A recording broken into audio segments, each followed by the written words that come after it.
Hello everyone, welcome back to my channel. दोस्तों, प्रस्तुत है आज की ब्रेकिंग न्यूज। शर्मनाक, 5 मिनट की देरी से आई मैडम तो मारे तमाचे। पंचायत के आदेश पर हेडमास्टर को 2 जूते लगा बदला। शिक्षक भर्ती में अध्यापकों की तैनाती में मनमानी पर हाईकोर्ट सख्त। बेसिक शिक्षा निदेशक से जवाब तलब। बीईओ और शिक्षक नेता का ऑडियो वायरल। संसद ने केंद्रीय बजट 2022-23 को मंजूरी दी। अपर शिक्षा निदेशक के नाम से फर्जी शपथ पत्र तैयार कर दाखिल की रिट। 22 सालों से कराती शिक्षा मित्रों की 3 पीढ़ियां, मानवीय जीवन जीने की लगाई योगी सरकार से गुहार। शिक्षिका से मांग रहे थे पैसे, मुख्यमंत्री को फोन घुमाया तो मिली नियुक्ति। पड़ोसी 4 बच्चों का पिता करता था छेड़छाड़, विरोध किया तो छोटे भाई को झूठे केस में फंसाया। आइए देखते हैं दोस्तों खबरें विस्तार से। जी हाँ दोस्तों, आप देख पा रहे हैं खबरें विस्तार से किंग्समैन यह यूट्यूब चैनल पर। शिक्षक भर्ती में अध्यापिकाओं की तैनाती में मनमानी पर हाईकोर्ट सख्त। बेसिक शिक्षा निदेशक से जवाब तलब। इलाहाबाद हाईकोर्ट ने सहायक अध्यापक भर्ती में चयनित अध्यापिकाओं की तैनाती में मनमानी पर सख्त रुख अपनाया है। बेसिक शिक्षा निदेशक ने सहायक अध्यापक भर्ती में पिछड़ा वर्ग महिला कोटे में निर्धारित क्वालिटी पॉइंट अंक से कम अंक होने पर याची को अलीगढ़ में तैनात करने से इनकार कर दिया था। ऐसे में हाईकोर्ट ने निदेशक से 2 हफ्ते में जवाब दाखिल करने के लिए कहा है। याची से कम अंक पाने वाली कई महिलाओं को अलीगढ़ में ही तैनाती दी गई है। याची को कासगंज आवंटित किया गया है। हाईकोर्ट ने इसे प्रथम दृष्टया गलत करार दिया है। कोर्ट ने शिक्षा निदेशक बेसिक डॉक्टर सरबेंद विक्रम बहादुर सिंह को 2 हफ्ते में जवाब दाखिल करने या स्वयं हाजिर होकर सफाई देने का निर्देश दिया है। याचिका की सुनवाई 12 अप्रैल को होगी। यह आदेश न्यायमूर्ति सिद्धार्थ ने अंजू सिंह की याचिका पर दिया है। मामले के अनुसार भर्ती परीक्षा में सफल होने के बाद याची ने अलीगढ़ में तैनाती की अर्जी दी थी। बेसिक शिक्षा निदेशक ने यह कहते हुए अलीगढ़ में तैनात करने से इनकार कर दिया कि पिछड़ा वर्ग महिला कोटे का क्वालिटी पॉइंट अंक 71.47 है। याची को 70.08 अंक ही मिले हैं। अलीगढ़ में तैनात महिला अभ्यर्थियों की सूची दाखिल की गई, जिसमें 70 अंक से कम पाने वाली कई महिलाओं की अलीगढ़ में तैनाती की गई है। इस पर कोर्ट ने बेसिक शिक्षा निदेशक से 2 हफ्ते में जवाब मांगा है। पटरौना सदर ब्लॉक के बीईओ और एक शिक्षक नेता ने बीते एरियर के बारे में हुई बातचीत का ऑडियो वायरल हो रहा है। इसमें शिक्षक बीईओ पर भ्रष्टाचार में संलिप्त होने की बात कह रहा है, जिस पर बीईओ शिक्षक से कह रहे हैं कि मान लीजिए मैं भ्रष्टाचार में लिप्त हूँ। पटरौना बीईओ देवमुनि वर्मा और एक शिक्षक नेता के बीते फोन पर हुई बातचीत का ऑडियो वायरल हो रहा है। इस बातचीत के दौरान एक शिक्षक ये कह रहा है कि अंतिम तिथि बीत जाने के बाद भी आपने सभी एरियर बिल पर हस्ताक्षर नहीं किया है। इस पर बीईओ यह बता रहे हैं कि कुछ फाइलों पर अभी साइन नहीं किया है। इस पर शिक्षक बीईओ पर आरोप लगा रहे हैं कि इसका मतलब आप भ्रष्टाचार में संलिप्त हैं, जिस पर बीईओ कहते नजर आ रहे हैं कि मान लीजिए मैं भ्रष्टाचार में संलिप्त हूँ।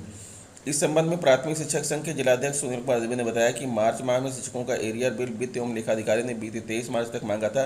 30 से अधिक शिक्षकों के एरियर बिल पर पटरौना बीईओ ने अभी तक हस्ताक्षर नहीं किया। इसी मामले को लेकर 28 मार्च की शाम बीईओ से वार्ता हुई, जिसमें एरियर बिल के बारे में जानकारी ली गई। इसी का ऑडियो वायरल हुआ है। इस संबंध में पटरौना बीईओ देवमुनि वर्मा ने बताया कि ब्लॉक क्षेत्र के सभी शिक्षकों के एरियर की फाइल वित्त एवं लेखा विभाग को निर्धारित समय पर भेज दी गई। जो नहीं गई वह फाइल अनुशासनात्मक कार्रवाई से संबंधित है। उनके तरफ लगाए जा रहे सभी आरोप निराधार हैं। उनका बात करने का तरीका भी सही नहीं था। संसद ने वित्त वर्ष 2022-23 के बजट को मंगलवार को मंजूरी प्रदान कर दी और राज्यसभा ने विनियोग विधेयक और वित्त विधेयक को चर्चा के बाद लौटा दिया। राज्यसभा में विनियोग विधेयक 2022 और वित्त विधेयक 2022 पर संयुक्त रूप से चर्चा हुई। दोनों विधेयकों पर हुई चर्चा का वित्त मंत्री निर्मला सीतारमण द्वारा जवाब दिए जाने के बाद उच्च सदन ने उन्हें लौटा दिया। इसके साथ ही संसद में 2022-23 के लिए बजट संबंधी प्रक्रिया पूरी हो गई। लोकसभा ने पिछले सप्ताह में ही दोनों विधेयकों को मंजूरी दी थी। वित्त मंत्री सीतारमण ने 1 फरवरी को आम बजट पेश किया था। वित्त मंत्री निर्मला सीतारमण ने कहा कि विभिन्न विकसित देशों की विपरीत सरकार ने कोविड महामारी से प्रभावित अर्थव्यवस्था के पुनरुद्धार व संसाधन जुटाने के लिए करों में कोई बढ़ोतरी नहीं की। प्रयागराज इलाहाबाद हाईकोर्ट में शिक्षा निदेशालय की अपर शिक्षा निदेशक अंजना गोयल के नाम से फर्जी शपथ पत्र तैयार कर याचिका दाखिल करने का मामला सामने आया है। सच्चाई का पता चलने पर अपर निदेशक की ओर से सिविल लाइंस थाने में अज्ञात के खिलाफ रिपोर्ट दर्ज कराई गई है। एफआईआर के मुताबिक उच्च न्यायालय इलाहाबाद में दाखिल रिट राकेश कुमार राय बनाम उत्तर प्रदेश शासन व अन्य के संबंध में कार्यालय के पटल सहायक रवि कुमार पटेल प्रधान सहायक के मोबाइल पर व्हाट्सएप के माध्यम से एक शपथ पत्र की छायाप्रति भेजी गई। उनकी पुष्टि मौखिक रूप से किए जाने का अनुरोध किया गया है। जब उस शपथ पत्र को अपर शिक्षा निदेशक ने देखा तो पाया कि हस्ताक्षर उनके नहीं है, मगर शपथ पत्र में संलग्न आईडी व फोटो उनकी है। हालांकि उनकी ओर से दाखिल की जाने वाली रिट में आईडी की छायाप्रति व रंगीन फोटोग्राफ लगाया जाता है।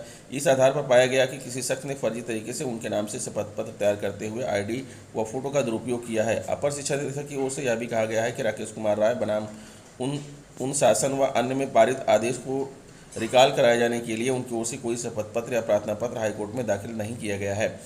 22 सालों से कराती शिक्षा मित्रों की 3 पीढ़ियां, मानवीय जीवन जीने की लगाई योगी सरकार से गुहार। सूबे में भारतीय जनता पार्टी के प्रचंड बहुमत की सरकार बनने पर उत्तर प्रदेश के ग्रामीण अंचलों में स्थित प्राथमिक विद्यालयों में गत 22 सालों से न्यूनतम मानदेय पर कार्यरत शिक्षा मित्रों में खासा उत्साह है। उत्तर प्रदेश में बेसिक शिक्षा विभाग में एक मजदूर की दिहाड़ी से भी कम पारिश्रमिक पाने वाले लगभग 2.25 लाख परिवार प्रदेश की लोकप्रिय और रोजगार सरकार पर भरोसा जता रहे हैं। इन्हें उम्मीद ही नहीं पूरा विश्वास है कि मुख्यमंत्री योगी की सरकार उनके सोने सपने को साकार करते हुए उनकी 3 पीढ़ियों को मानवीय जीवन जीने का अधिकार देने का ऐतिहासिक कार्य करेगी। इसी क्रम में शिक्षा मित्रों के वरिष्ठ नेता सर्वेश यादव विद्रोही ने उत्तर प्रदेश के मुख्यमंत्री योगी आदित्यनाथ को ट्विटर पर ट्वीट कर बधाई देते हुए कहा कि उत्तर प्रदेश के शिक्षा मित्रों के बुरे दिन पूर्ववर्ती सरकारों की देन है, किंतु अब योगी राज में अच्छे दिनों की आस है। गौरतलब है कि पिछले 22 सालों में कितनी ही सरकारें आई, किंतु किसी ने इनके भविष्य को सुरक्षित और संरक्षित करने के बारे में नहीं सोचा। उल्टे राजनीतिक लाभ लेने के चक्कर में इनके जीवन को फुटबॉल बनाकर रख दिया। जब भी जिसका भी दिल चाहा वोट लिया, इस्तेमाल किया और मतलब निकल जाने पर लात मार दिया। कभी किसी सत्ताधारी दल ने ये नहीं सोचा कि गांव गरीब किसान के इन गरीब शिक्षा मित्रों के भी घर परिवार हैं, जिनकी दैनिक आवश्यकताओं की पूर्ति न कर पाने पर आर्थिक तंगी से बेहाल युवक असमय मौत को गले लगा लेते हैं और अपने पीछे छोड़ जाते हैं रोता बिलखता परिवार। मेरठ चयन आयोग से हिंदी प्रवक्ता पद पर चयनित होने के बाद भी स्कूल में शिक्षिका को कार्यभार ग्रहण न कराने व 3 महीने का वेतन दान करने का दबाव बनाने के मामले में मुख्यमंत्री को फोन करना पड़ा।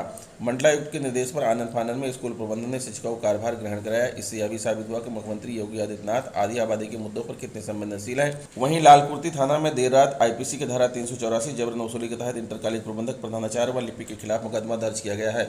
मामला भगीरथ आर्कन्ना इंटर कॉलेज लालकुर्ती का है। शर्मनाक 5 मिनट की देरी से आई मैडम तो मारे तमाचे, पंचायत के आदेश पर हेडमास्टर को 2 जूते लगा बदला। रामपुर के सैदनगर विकासखंड स्वार क्षेत्र के पसियापुरा गांव में सोमवार को हेडमास्टर के 2 थप्पड़ मारने और हाथापाई के साथ अभद्रता करने से नाराज शिक्षिका ने बदले में समझौते के तहत हेडमास्टर को 2 जूते मारे।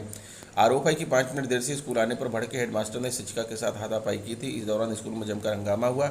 बाद में हुई पंचायत में बदले में शिक्षिका के पैर छूकर माफी मांगने और थप्पड़ का बदला जूता मारकर लेने पर समझौता हो गया।